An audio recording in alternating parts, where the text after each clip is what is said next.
और बच्चे कहाँ हैं? सर पता नहीं। Not interested? पढ़ने से सबका मन उब रहा है।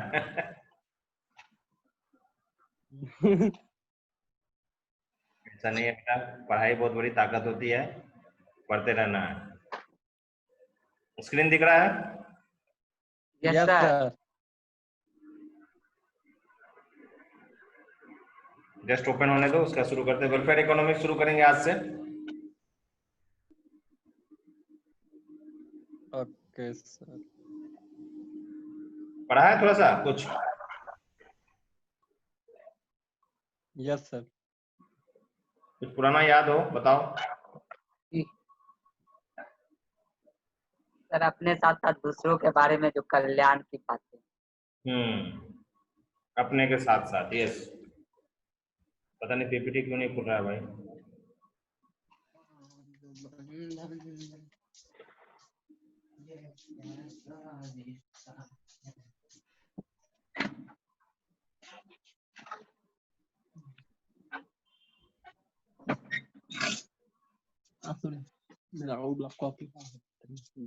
इसको 2-3 पार्ट में करेंगे, ठीक है?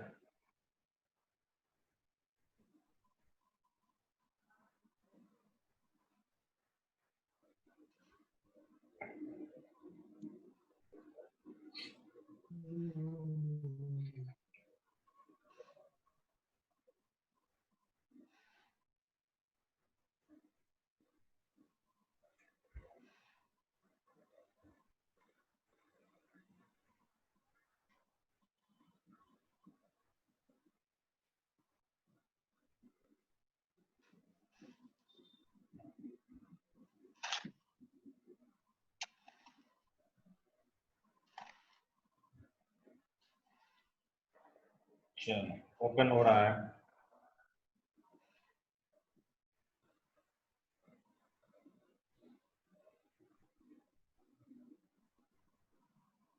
ओके, दिख रहा है? Yes sir. ओके, सॉरी, थोड़ा सिस्टम कभी कभी। हाँ, क्या दिख रहा है, पढ़ो। A branch of economics that focus on the optimal allocations of resources resources and goods and how this affects social welfare. This affects. Affect और अफेक्ट में अंतर होता है, देखो। एक इकोनॉमिक्स का एक ब्रांच है, वेलफेयर इकोनॉमिक्स क्या है? इकोनॉमिक्स का एक ब्रांच है। और थोड़ा सा बेसिक्स हम आप लोगों को बताया थे कि किसने इस सिद्धांत को, कौन कौन से इकोनॉमिस्ट इसके ये हैं, प्रतिपादक हैं। फिर कैसे ये आइडिया आया कि केवल अर्थ के बारे में ही नहीं पढ़ेंगे, कल्याण के बारे में भी पढ़ना चाहिए, ठीक है, गरीबों को भी साथ लेके चलना है। तो ये सब बेसिक्स ऑलरेडी हम लोग डिस्कस कर चुके हैं। धीरे धीरे हम लोग मेन थीम पे आएंगे, ठीक है बेटा? तो वेलफेयर इकोनॉमिक्स कुछ नहीं है, एक ब्रांच है, इकोनॉमिक्स का ही एक ब्रांच है। वो फोकस करता है किस पे? ऑप्टिमल। ऑप्टिमल मतलब होता है पीक, मैक्सिमम, ठीक है? Optimal allocation of resources and goods, वस्तु और साधन जो हैं उसका ऑप्टिमम, अभिष्टतम एलोकेशन, आवंटन कैसे होगा, मैक्सिमम आवंटन कैसे हो सकता है, एंड और ये लोगों के कल्याण को कैसे प्रभावित करता है। गुड्स एंड सर्विसेज का जो है, वस्तु एवं सेवाओं का, संसाधनों का, वस्तु एवं संसाधनों का अभिष्टतम आवंटन, मतलब समझ रहे हैं, मतलब मैक्सिमम। और वो कैसे प्रभावित करता है लोगों के कल्याण को, सामाजिक कल्याण को कैसे प्रभावित करता है, इस के बारे में जिसमें स्टडी होता है उसको कहते हैं वेलफेयर इकोनॉमिक्स। अब वेलफेयर इकोनॉमिक्स एनालाइजेस, ये क्या करता है? व्याख्या करता है किस चीज का? टोटल गुड्स और वेलफेयर दैट, सॉरी यहाँ एक टी एच होगा, ठीक है, that achieved at a current state as well as how it is distributed। मतलब क्या है कि ये व्याख्या करता है किस चीज का? टोटल गुड्स और वेलफेयर, वस्तु और कल्याण जो कि प्राप्त होता है, that is achieved at current state as well as how it is distributed. वो इस करंट स्टेट पे वर्तमान में कैसे, किस तरह से प्राप्त हो रहा है और वो कैसे लोगों में वितरित हो रहा है, ठीक है? कल्याण का कैसे वितरण हो रहा है, वस्तुओं का कैसे वितरण हो रहा है प्रेजेंट स्थिति में, वर्तमान स्थिति में, उसको उसकी व्याख्या करता है। बात समझ में आई? Yes, sir. नेक्स्ट कहता है welfare economics is a subjective study. Again यहाँ एक एरर है बेटा टाइपिंग में, subjective study that may assign, अब एक स्टडी है ये, कुछ नहीं है, that may assign units of welfare और utility in order to create models that measures the improvement of individual based on their skills. अब कहता है ये कि ये एक स्टडी है और वो कल्याण या उपयोगिता का जो वस्तु है उसका किस तरह से वो एक दूसरे को किस तरह से दिया गया है, असाइन किया गया, एक तरह से ये भी आवंटन ही है, ठीक है, प्रदत्त है। असाइन मतलब कैसे दिया जाता है, प्रदत्त किया जाता है। In order to create models, एक मॉडल क्रिएट करने के लिए वो क्या मेजर करता है, that measure the improvement to individual based on their skill, उनके स्तर के आधार पर वो उस व्यक्ति का कितना इंप्रूवमेंट हुआ, कितना विकास हुआ, ये मेजर करता है। ठीक है बेटा, तो मिला जुला के अगर संक्षेप में देखा जाए तो वेलफेयर इकोनॉमिक्स वस्तु एवं सेवाओं के वितरण एवं सामाजिक कल्याण के अध्ययन को कहते हैं। ठीक है बेटा। नाउ प्रोफेसर बॉमुल, इन्होंने इकोनॉमिक्स को डिफाइन किया, वेलफेयर इकोनॉमिक्स को, कि welfare economics has concern itself mostly with policy issues which arise out of the allocation of resource. जो वस्तुओं का और सेवाओं का, संसाधनों का आवंटन होता है, उससे रिलेटेड जो पॉलिसी बनती है उससे संबंधित है, कंसर्न है, रिलेटेड है। ठीक है, कैसे उसको वितरित किया जाए ताकि ज्यादा से ज्यादा लोगों का कल्याण हो, इनके कहने का मतलब है with the distribution of inputs among the various commodities and the distribution of commodities among various consumers। जो वस्तुएं बन रही है उसमें इनपुट किस तरह से दिया जाएगा और जब वस्तु बनने के बाद उसको कंज्यूमर तक कैसे पहुंचाया, वितरित किया जाएगा, उसका जो पॉलिसी बनता है उस पॉलिसी से इससे कंसर्न जो पॉलिसी है वो वेलफेयर इकोनॉमिक्स में स्टडी किया जाता है। ये इनकी परिभाषा के हिसाब से है। एंड मे बी एम्फसाइज्ड, और हम जोर दे सकते हैं again that allocation of resources is efficient और optimum when social welfare is. अब कहेंगे कि रिसोर्सेज का जो संसाधन का जो आवंटन है वो एफिशिएंट है, मतलब दक्ष है, और अभिष्टतम है, ऑप्टिमम है, मतलब सबसे ज्यादा से ज्यादा मैक्सिमम पे है, वो तभी होगा जब सोशल वेलफेयर मैक्सिमम होगा, मतलब लोगों का कल्याण मैक्सिमम होगा। तो हम कहेंगे कि रिसोर्सेज जो संसाधनों का आवंटन मैक्सिमम तभी होता है जब आपका सोशल वेलफेयर, सामाजिक कल्याण मैक्सिमम होता है ना। मान लो कुछ लोगों के पास बहुत धन है और कुछ लोगों के पास कुछ नहीं है, इसका मतलब संसाधनों का आवंटन ठीक से नहीं हो रहा है ना।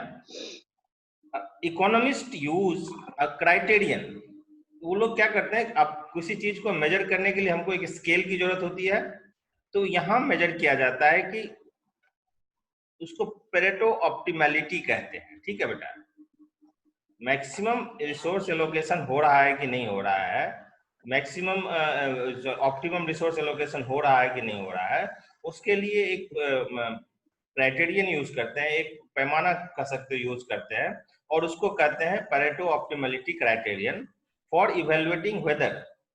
इसको यूज करते हैं किस लिए, वेदर सोशल वेलफेयर इंक्रीजेज और decreases as a result of specific change in economic state. आर्थिक स्थिति में अगर परिवर्तन होता है तो सामाजिक कल्याण में वृद्धि या कमी होती है, ये स्टडी करने के लिए एक पैमाना यूज किया जाता है जिसको कहते हैं पेरेटो ऑप्टिमैलिटी। पेरेटो ऑप्टिमैलिटी इसलिए कहा जाता है क्योंकि ये पेरेटो एक इकोनॉमिस्ट थे, उन्होंने ये सिद्धांत दिया।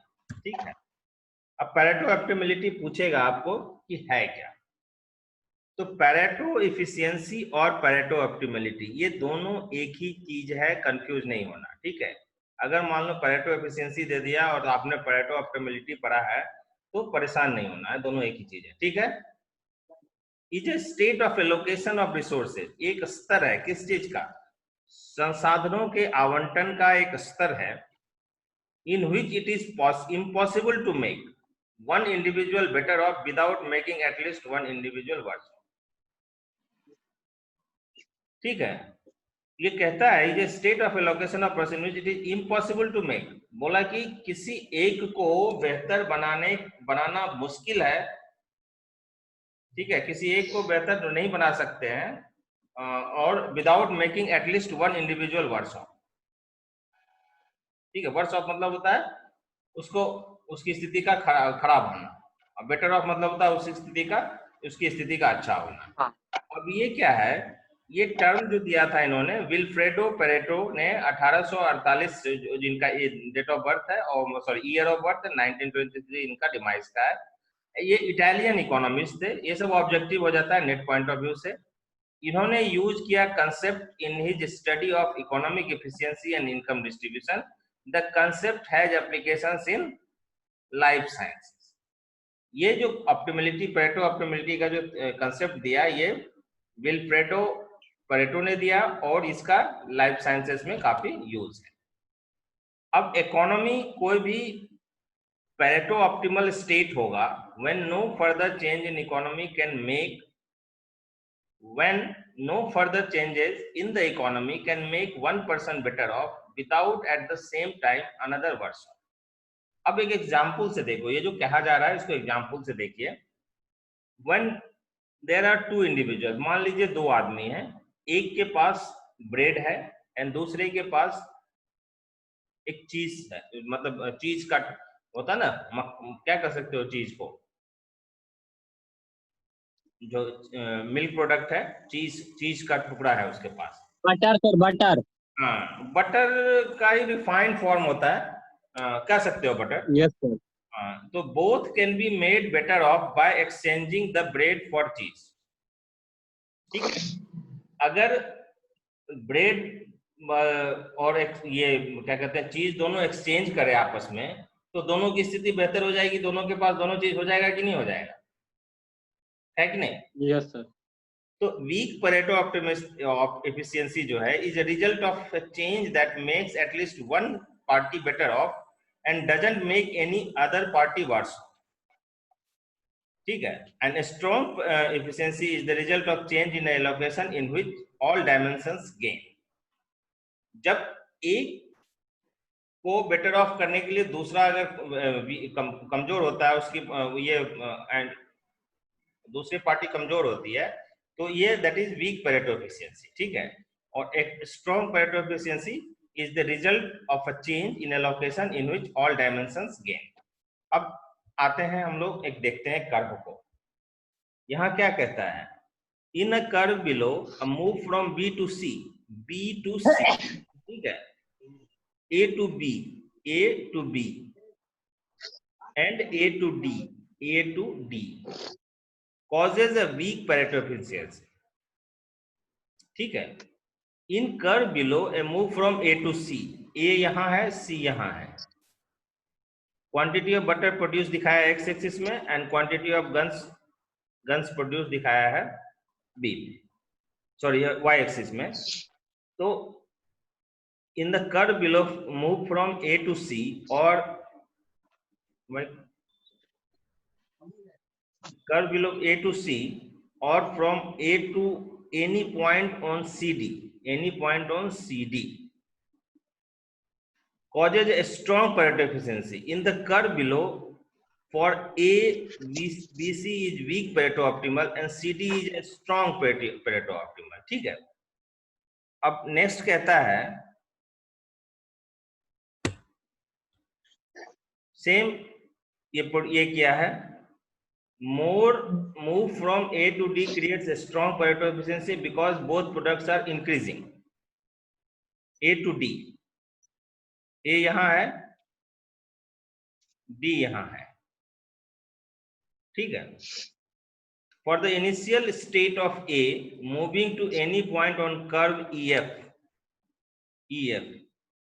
causes a strong Pareto efficiency, and curve EF is a Pareto optimal, or for an increase of points are such that all the resources are used and any possible change will make one worse off.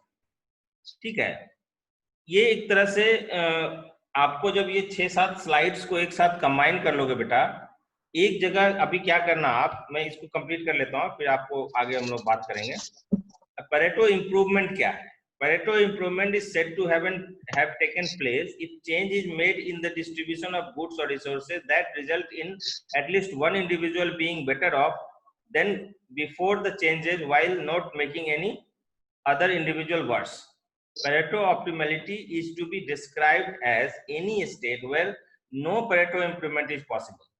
This effectively means that it is impossible to improve the condition of any single individual without harming the condition of another individual. अब क्या है, आप क्या करना बेटा, this is welfare economics, आपको Pareto के बारे में लिखना है, ठीक है? लिसन, बात सुन रहे हो मेरी? Yes sir. Yes sir. आपको अगर पेरेटो ऑप्टिमलिटी के बारे में लिखना होगा तो आप क्या करना, ये सातों स्लाइड जो हमने दिखाया आपको, पहला छोड़ो, या वेलफेयर इकोनॉमिक्स पे भी नोट्स लिखे तो भी ये सारा चीज, आप सारी चीजों को जो हमने तोड़ तोड़ के लिखा हुआ है आपको एक पैराग्राफ के रूप में लिख लेना है, ठीक है? जैसे आंसर लिखते हैं, आपका एक ये क्वेश्चन तैयार हो जाएगा नोट्स का।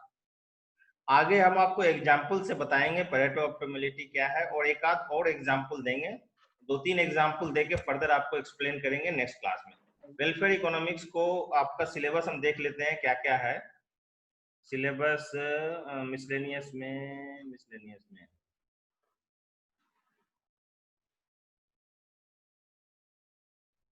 एक मिनट, बीए कहाँ दिख रहा है? नो, चलो मैं चेक कर लूंगा, कोई दिक्कत नहीं है इसमें, वर्ड डॉक्यूमेंट्स में होगा।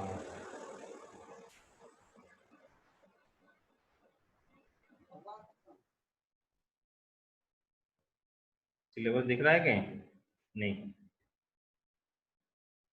एनीवे नो सर ये syllabus of BA honours and subsidiary कहाँ है बेटा? इसमें है सब्सिडरी का तो नजर आ रहा है। सिलेबस, हाँ, यस, यही चीज है। गुड। आप लैपटॉप पे हैं, मोबाइल पे हैं? मोबाइल पे है। मोबाइल पे आपने छोटा छोटा देख लिया, वेरी गुड। देखो बेटा, यहाँ है fundamentals of welfare economics, module 6 आपका सिलेबस में है। The invisible hand of competitive markets. ये इनविजिबल हैंड आपको याद आ रहा है, हम लोग कराए थे consumer demand and supply surplus, demand surplus. Yes sir. और कैसे ये इक्विलिब्रियम मेंटेन होता है, अनिमेश? Yes sir. ओके, तो ये वही पार्ट है। अब ये welfare economics and Pareto efficiency, इसका बेसिक्स आज आपने, आप ये जब अगर पूछता है तो इसका हमने आज करा दिया। देखो हम कैसे स्टेप बाय स्टेप जा रहे हैं, बात समझ में आई बेटा? अब क्या करेंगे? Yes sir. अब हम कल आपको जब क्लास लेंगे तो इसी चीज को एनालाइजिंग इकोनॉमिक एफिशिएंसी बोल रहा है, इकोनॉमिक एफिशिएंसी। अब इसको Yes. क्या करेंगे, फर्दर पेरेटो एफिशिएंसी और को ही फर्दर एनालाइज करके आपको बताएंगे, तो थोड़ा और फर्दर आपका कंसेप्ट क्लियर हो जाएगा, और एग्जांपल आपको खुद एनालाइज करने के लिए हम दे देंगे, और आप जब हम डिस्कस करेंगे तो ये चीज क्लियर हो जाएगा। उसके बाद हम लोग पढ़ेंगे market failure and role of government. उसके बाद फर्दर इस तरह से सोशल चॉइसेस एंड ऑल करके कंप्लीट कर लेंगे, ठीक है? 3-4 दिन करेंगे तो ये कंप्लीट हो जाएगा। इस तरह से आपका पेपर 1 ऑलमोस्ट इसमें अब कुछ बचा है। मॉड्यूल 5 में मैक्सिमम करा ही दिए जितना काम लायक है। मार्केट स्ट्रक्चर हो गया, प्रोडक्शन कॉस्ट, आईसो पॉइंट हम करा रहे थे ऑलरेडी, कॉस्ट बचा हुआ है ना? Yes sir. कॉस्ट बचा हुआ। हाँ, तो 2-3 दिन बेटा करेंगे हम लोग उसमें वेलफेयर इकोनॉमिक्स में करेंगे, उसके बाद हम कॉस्ट पे आएंगे। और आई थिंक एंजल्स कर्व वगैरह तो करा दिए थे, पीसीसी वगैरह कराए। Yes sir. तो करा दिए थे। हाँ, तो इसको कराएंगे। और उसके बाद इकोनॉमी ऑफ बिहार कल चीज है, आप लोग पढ़िए, इसमें नोट्स वगैरह जो मिल जाता है आपको ऑनलाइन वगैरह, अदरवाइज डिस्कस कर लेंगे किसी दिन। और उसके बाद हम लोग, अगर एग्जाम नहीं हुआ आप लोगों का तो हम फिर रिवीजन शुरू करेंगे, ठीक है बेटा? Yes sir. तो इसमें भी already planning, evaluation, development goal करा दिया गया है। Major issues of impact on agriculture हो गया है। लैंड रिफॉर्म का नोट वगैरह तुम दिए थे, फिर और बता देंगे आपको। वो बुक किसके पास है? राहुल के पास है? एक छोटी सी किताब थी ना, कौन सी? एक वो किताब थी बेटा जिसमें वो कौन सी, प्लानिंग एंड डेवलपिंग। हाँ प्लानिंग एंड डेवलपमेंट वाला, वो सर राहुल, पता नहीं, राहुल के पास ही होगा। शायद राहुल के पास है। शायद सर मेरे पास भी होगा वो सर, वहाँ ही है बेगूसराय में ही, हम तो गांव में फंसे हुए हैं। कोई बात नहीं, कोई बात नहीं, कोई बात नहीं, डोंट वरी, कभी ना कभी तो स्कूल कॉलेज खुलेगा ही। ये चलो, कोई बात नहीं। अच्छा, ग्रीन रिवोल्यूशन हो गया था, लैंड रिफॉर्म हो गया था, तीनों सिटी हो गया था, इंडस्ट्रियल स्टेगनेशन भी हो गया, causes remedy, industrial licensing, justification problems, industrial भी हो ही गया था, पॉवर्टी भी हम लोग डिस्कस कर लिए थे, external sector of economy 1990 export वाला भी कर लिए थे। अब हमको पढ़ना था थोड़ा सा ये 1991 का, ये पढ़ लिए थे हम लोग, टैक्स स्ट्रक्चर वगैरह पढ़ना था, डायरेक्ट इनडायरेक्ट, है ना। Yes sir. इसका नोट्स बेटा आप ये लोगों सर को दे टैक्स दिए हैं स्ट्रक्चर FRBM का, ये कभी देखना पुराना ग्रुप में चेक करना, हमने एक नोट्स दिया था आप लोगों को। अच्छा उसके बाद RBI का भी हम एक वीडियो है, मॉनेटरी पॉलिसीज भी करा दिए हैं, कैपिटल मार्केट यस के सर। PPT पिछले बार दे दिया है, अपने डॉक्यूमेंट इसमें इसमें है, आपके ग्रुप में भी डाल दिए थे और वेबसाइट पे भी है, ठीक है। इकोनॉमिक जोन्स, FDI FFI करा ही दिए, ठीक है। ऑलमोस्ट हम लोग कवर कर लिए हैं सब कुछ, ठीक है। पहले वेलफेयर इकोनॉमिक्स करते हैं, उसके बाद कॉस्ट करेंगे, उसके बाद देखेंगे क्या करना है, ठीक है। ठीक है सर। ओके, और कुछ कहना है? No sir. नहीं कहना है? हेलो, सर दिक्कत बीच में सैटरडे हम थोड़ा गैप किए थे, अभी से हम चलेंगे, कंटिन्यू चलेंगे हम लोग, ठीक है। यस बीच सर। में अगर ऐसा कोई दिक्कत आया, कोई काम आया तो हम बता देंगे आपको कि हम नहीं ले पाएंगे क्लास, एनीथिंग। और राहुल से बात करो, यस राहुल सर, को कोई क्या दिक्कत डिमोटिवेट हो जाता है बीच बीच में। नहीं। और इंडियन इकोनॉमी वाली किताब किसके, प्रिंस के पास है? तो मेरे पास। यस सर, ओके, इनके पास ही होगा। चलो ठीक है, कोई बात नहीं, पढ़ते रहो और मिलते हैं फिर कल, ठीक है। कल कुछ एग्जाम्पल के साथ यस मिलते सर। हैं, डाटा एफिशिएंसी को फर्दर एक्सप्लेन करेंगे। आज थ्योरी, इसका नोट्स लिख लेना जरूर, 7-8 स्लाइड को एक जगह लिख लेना, ठीक है।